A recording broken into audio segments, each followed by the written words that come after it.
this is an area that's really unexplored. The delivery of theoretical information combined with specific training techniques in order to progress surfers through from intermediate to advanced.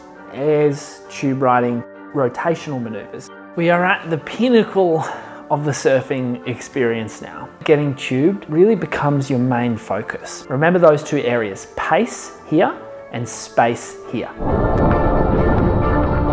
Backside tube riding is likely the hardest skill in surfing to acquire. These are typically positions we'd avoid, but with backside tube riding, they're essentially cornerstones for us to navigate barrels successfully.